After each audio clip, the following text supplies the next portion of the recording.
السلام علیکم ورحمۃ اللہ وبرکاتہ۔ اعوذ باللہ من الشیطان الرجیم، بسم اللہ الرحمن الرحیم، الحمد للہ رب العالمین، الرحمن الرحیم، مالک یوم الدین، ایاک نعبد و ایاک نستعین، اہدنا الصراط المستقیم، صراط الذین انعمت علیہم غیر المغضوب علیہم ولا الضالین، آمین۔ تفسیر سورۃ الفاتحہ۔ سورۃ الفاتحہ مکی سورت ہے، مکی، آیاتہا 7 آیتیں ہیں اس میں، رکوعاتہا 1 ایک رکوع ہے اس میں اور 7 آیتیں ہیں سورۃ الفاتحہ۔ تفسیر سورۃ الفاتحہ۔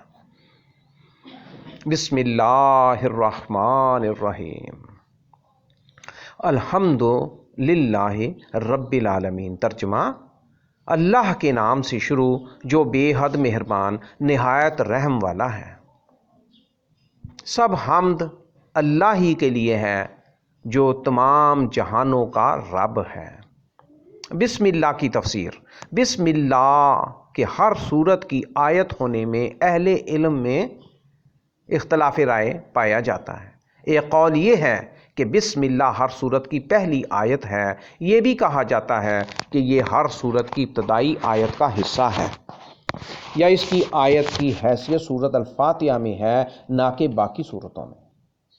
یہ بھی کہا جاتا ہے کہ یہ تمام صورتوں میں آیت نہیں، صرف صورتوں کو علیحدہ کرنے کے لیے لکھی گئی ہے۔ البتہ اس پر سب کا اتفاق ہے کہ سورۃ النمل میں بسم اللہ الرحمن الرحیم آیت کا جزو ہے۔ اللہ کیا معنی ہے اس کا؟ یہ رب تعالیٰ کا ذاتی نام ہے۔ اللہ رب تعالیٰ جل شانہ کا ذاتی نام ہے۔ اللہ تعالیٰ کا ذاتی نام ہے۔ اس کے سوا کسی اور کو اللہ یہ نام نہیں دیا جا سکتا، کسی اور کو اللہ نہیں کہا جا سکتا۔ الرحمن الرحیم 2 صفاتی نام ہے، یہ اللہ تعالیٰ کے صفاتی نام ہے، الرحمن الرحیم، جو رحمت سے مشتق ہے۔ لفظ الرحمن میں الرحیم سے زیادہ مبالغہ پایا جاتا ہے۔ اللہ عز و جل کے علاوہ کسی اور کو رحمان نہیں کہا جا سکتا۔ رب العالمین کی حمد۔ رب العالمین کی حمد۔ حمد کیا ہے؟ حمد کا کیا معنی ہے؟ ہر خوبی و کمال جس کا ظہور اختیار اور ارادہ سے ہو، اس کی زبان سے ثنا بیان کرنا حمد کہلاتا ہے۔ حمد صرف زبان سے ادا ہوتی ہے، شکر زبان، دل اور اعضاء سے ادا ہوتا ہے۔ حمد زبان سے ادا ہوتی ہے، جبکہ شکر زبان، دل اور اعضاء سے ادا ہوتا ہے۔ شکر کسی نعمت کے بدلے میں ہوتا ہے، جبکہ حمد محمود جس کی تعریف کی جائے کہ کمال کی وجہ سے ہوتی ہے، اگر جس کا انعام و احسان نہ بھی ہو۔ اللہ تعالیٰ کے لیے حمد ہے اور شکر بھی۔ العالمین، اس کا کیا معنی ہے؟ رب تعالیٰ اللہ جل شانہ کے اسماء حسنہ میں سے ایک نام ہے، العالمین ہے جی۔ رب اللہ تعالیٰ کے اسماء حسنہ میں سے ایک نام ہے۔ اللہ تعالیٰ کے علاوہ کسی اور کے لیے صفائے اضافت کے استعمال نہیں ہوتا۔ جیسے محاورے کے طور پہ کہا جاتا ہے کہ یہ آدمی رب المنزل، گھر کا مالک ہے۔ رب المنزل گھر کا مالک ہے۔ رب مالک بھی ہے، آقا بھی، بہتری اور تدبیر کرنے والا بھی، نیز معبود بھی ہے۔ العالمین، العالم کی جمع ہے جی۔ العالمین کیا ہے؟ العالم کی جمع ہے۔ العالمین العالم کی جمع ہے۔ اللہ تعالیٰ کے سوا ہر موجود چیز عالم ہے۔ یہ بھی کہا جاتا ہے کہ عالم عاقل مخلوقات سے عبارت ہے، جو کہ 4 اقسام میں منقسم ہے: انسان، جن، فرشتے اور شیاطین۔ حیوانات کو عالم نہیں کہا جاتا، حیوانات کو عالم نہیں کہا جاتا۔ یہ عالمین جو ہم کہتے ہیں، رب العالمین، عالم، العالم کی جمع کیا ہے؟ العالمین ہے جی۔ عالم عاقل مخلوقات سے عبارت ہے، مخلوقات، عاقل مخلوقات سے۔ حیوانات کو عالم نہیں کہا جا سکتا۔ عالم عقل مخلوقات سے عبارت ہے جو کہ 4 اقسام میں منقسم ہے، اس میں انسان ہے، اس میں جن ہے، اس میں فرشتے ہیں اور شیاطین۔ الرحمن الرحیم مالک یوم الدین ایاک نعبد و ایاک نستعین، جو بڑا مہربان نہایت رحم والا ہے، روز جزا کا مالک ہے، روز جزا و سزا کا مالک ہے۔ رب العالمین، ہم آپ ہی کی عبادت کرتے ہیں اور آپ سے مدد مانگتے ہیں۔ رحمان و رحیم کیا ہے؟ الرحمن الرحیم کی تفسیر پیچھے گزر چکی ہے۔ اللہ تعالیٰ کو رب العالمین کہنے میں ترغیب کا پہلو موجود تھا تو اس کے ساتھ الرحمن الرحیم کا تذکرہ کیا گیا، جس میں ترغیب کا پہلو پایا جاتا ہے تاکہ اللہ کا خوف اور رحمت کی امید دونوں جمع ہو جائیں، تو یہ چیز اللہ تعالیٰ کی اطاعت کرنے میں بہت زیادہ معاون ہے۔ روز جزا کا مالک، مالک یوم الدین میں مالک کی ایک قرات مالک بادشاہ بھی ہے۔ کہا جاتا ہے کہ ملک کا لفظ مالک سے زیادہ بلیغ ہے، ملک کا لفظ مالک سے زیادہ بلیغ ہے، کیونکہ ملک بادشاہ کا حکم اس کی مملکت میں مالک پر بھی نافذ ہوتا ہے، حتیٰ کہ وہ صرف بادشاہ کی ہدایت کے مطابق ہی تصرف کر سکتا ہے۔ یہ بھی کہا گیا ہے مالک کا لفظ زیادہ بلیغ ہے کیونکہ وہ لوگوں اور دیگر اشیاء کا بھی مالک ہوتا ہے۔ صحیح بات یہی ہے کہ اللہ تعالیٰ مالک بھی ہے اور ملک بھی ہے۔ اللہ تعالیٰ کا بادشاہ ہونا اس کی ذات کی صفت ہے، جبکہ مالک ہونا اس کی فعلی صفت ہے۔ اللہ تعالیٰ کی طرف سے بندوں کو بدلہ دینے کا دن یوم الدین ہے، یوم الدین۔ قتادہ کہتے ہیں بدلے کے دن اللہ تعالیٰ بندوں کو ان کے اعمال کا بدلہ دے گا، بدلے کے دن جی اللہ تعالیٰ بندوں کو ان کے اعمال کا بدلہ دے گا۔ عبادت و استقامت، ہم آپ کو عبادت کرنے اور مدد مانگنے کے لیے خاص کرتے ہیں، نہ تو آپ کے سوا کسی کی عبادت کرتے ہیں اور نہ آپ کے علاوہ کسی سے مدد ہی مانگتے ہیں۔ عبادت در حقیقت انتہائی درجے کی عاجزی و انکساری اور تذلل کا نام ہے۔ اصطلاح شریعت میں انتہائی محبت، خضوع اور خوف کے مجموعے کا نام عبادت ہے۔ جمع کا لفظ ہم عبادت گزاروں کی بڑائی کے لیے نہیں بلکہ عاجزی کے اظہار کے لیے لایا گیا ہے۔ ہم جمع کا لفظ ہم عبادت گزاروں کی بڑائی کے لیے نہیں بلکہ عاجزی کے اظہار کے لیے لایا گیا ہے۔ ہم عبادت کا تذکرہ استعانت سے پہلے کیا گیا ہے کیونکہ عبادت استعانت مدد طلبی کا ذریعہ ہے۔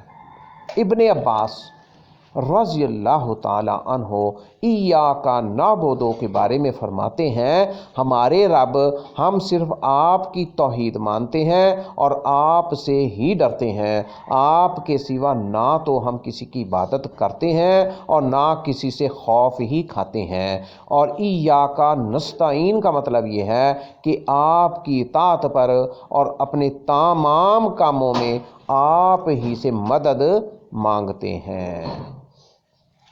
قتادہ آیت کے مفہوم میں بیان کرتے ہیں اللہ تعالیٰ تمہیں حکم دیتے ہیں کہ تم اسی کی خالص عبادت کرو، خالص اسی کی عبادت کرو اور اپنے ہر کام میں صرف اسی سے مدد طلب کرو۔ اہدنا الصراط المستقیم صراط الذین انعمت علیہم، ہمیں راہ راست پر چلائیں، ان کی راہ جن پر آپ نے انعام و اکرام کیا۔ صراط مستقیم ہدایت کے معنی رہنمائی کرنا یا توفیق دینا ہے۔ صراط مستقیم سے مراد وہ روشن راستہ ہے جس میں کوئی کجی اور خم نہیں۔ امام احمد رحمہ اللہ اور دیگر ائمہ ابن حاتم، نسائی اور ترمذی رحمہ اللہ نے نواس بن سمعان رضی اللہ تعالیٰ عنہ سے روایت بیان کی ہے کہ رسول اللہ صلی اللہ علیہ وسلم نے فرمایا اللہ نے صراط مستقیم کی ایک مثال بیان کی ہے کہ اس کی دونوں طرف 2 دیواریں ہیں۔ اللہ تعالیٰ نے صراط مستقیم کی ایک مثال بیان کی ہے کہ اس کی دونوں طرف 2 دیواریں ہیں جن میں کئی ایک کھلے ہوئے دروازے ہیں۔ ان دروازوں پر پردے لٹکا دیے گئے ہیں۔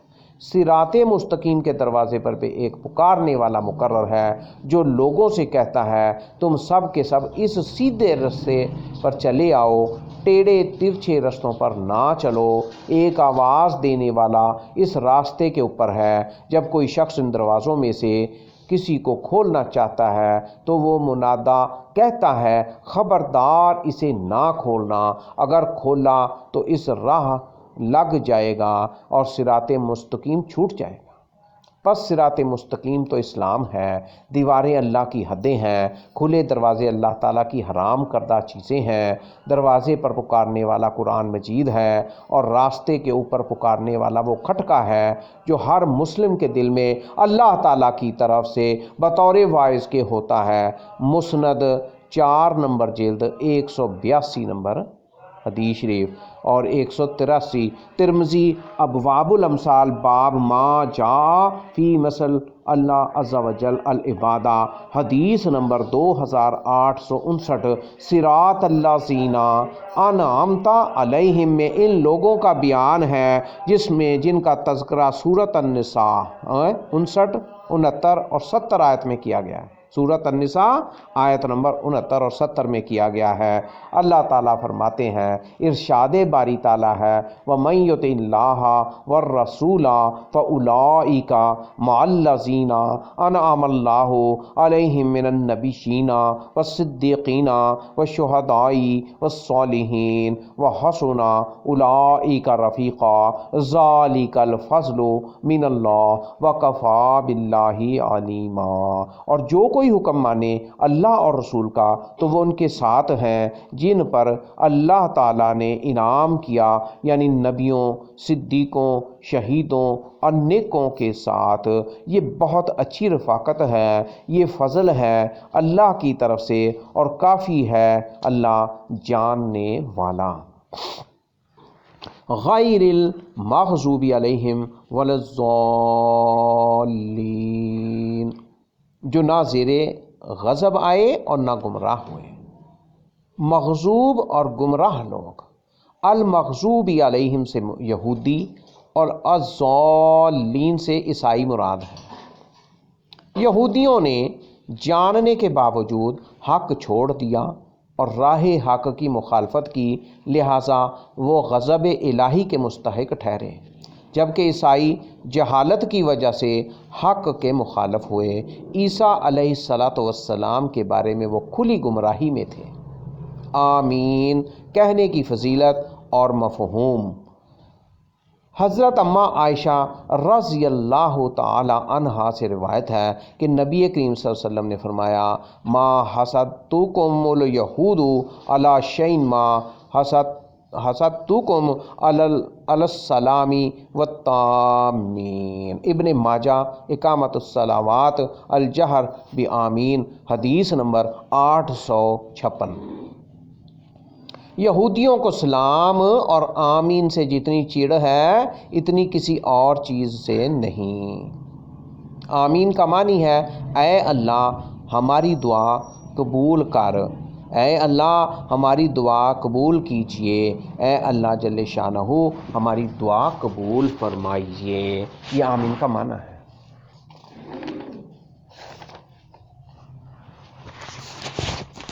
اس مختصر سی صورت یعنی سورۃ الفاتحہ کی مختصر تفسیر میں یہ باتیں کچھ بیان کی گئی ہیں۔ اب ہم صرف سورۃ الفاتحہ کا لفظی ترجمہ ساتھ بیان کرتے ہیں تاکہ اور چیز واضح ہو جائے۔ بسم اللہ الرحمن الرحیم، اللہ کے نام سے شروع جو بے حد مہربان نہایت رحم والا ہے۔ الحمد للہ رب العالمین، سب تعریف حمد اللہ ہی کے لیے ہے جو تمام جہانوں کا رب ہے۔ الرحمن الرحیم، جو بڑا مہربان نہایت رحم والا ہے۔ مالک یوم الدین، روز جزا و سزا کا مالک ہے۔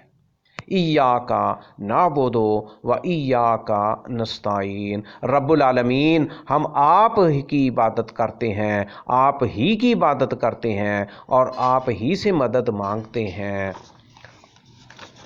الرحمن الرحیم مالک یوم الدین ایاک نعبد و ایاک نستعین، اہدنا الصراط المستقیم، ہمیں راہ راست پر چلائیں، ان کی راہ، صراط الذین انعمت علیہم، ان کی راہ جن پر آپ نے انعام و اکرام کیا۔ اہدنا، ہمیں سیدھا رستہ دکھائیں، صراط المستقیم سیدھا رستہ، صراط الذین رستہ ان لوگوں کا، انعمت علیہم جن پر آپ نے انعام کیا، انعام و اکرام کیا۔ اہدنا الصراط المستقیم صراط الذین انعمت علیہم غیر المغضوب علیہم ولا الضالین، جو نہ زیر غضب آئے اور نہ گمراہ ہوئے۔ غیر المغضوب، جو غضب مغضوب ہے جی، جو مغضوب تھے وہ نہیں، علیہم جن پر غضب کیا، جو نہ زیر غضب آئے، ولا ضالین، ضالین اور نہ گمراہ ہوئے۔ یعنی اس سے مراد کیا ہے کہ ہمیں عیسائی اور یہودیوں کی راہ پر نہ چلا، ہمیں سیدھا رستہ دکھا ان لوگوں کا جن پر آپ نے انعام فرمایا۔ اللہ تعالیٰ سے دعا ہے کہ سورۃ الفاتحہ کو سمجھنے کی یہ نور ہے جی، یہ نور ہے۔ یہ بیان کیا گیا ہے کہ حضرت عبداللہ بن عباس فرماتے ہیں ایک دن رسول اللہ صلی اللہ علیہ وسلم کے پاس جبرائیل تشریف فرما تھے۔ انہوں نے اپنے اوپر ایک زوردار آواز سنی، جبرائیل نے اپنی نگاہ اوپر اٹھائی اور پھر فرمایا یہ آسمان کا ایک دروازہ ہے جو آج سے پہلے کبھی نہیں کھلا، اس میں سے ایک فرشتہ اتر کر نبی کریم صلی اللہ علیہ وسلم کے پاس حاضر ہوا اور کہنے لگا آپ کو 2 نوروں کی خوشخبری ہو، 2 نور ہے جی، 2 نوروں کی خوشخبری ہو جو آپ کو دیے جا رہے ہیں اور آپ سے پہلے کسی نبی کو نہیں دیے گئے، ایک فاتحۃ الکتاب اور دوسرا سورۃ البقرہ کی آخری 2 آیات۔ آپ ان دونوں میں سے کوئی کلمہ تلاوت کریں گے تو آپ کو طلب کردہ چیز ضرور عطا کی جائے گی۔ صحیح مسلم شریف میں فضائل القرآن فصل کیا ہے الفاتحہ یہ بیان کی گئی ہے۔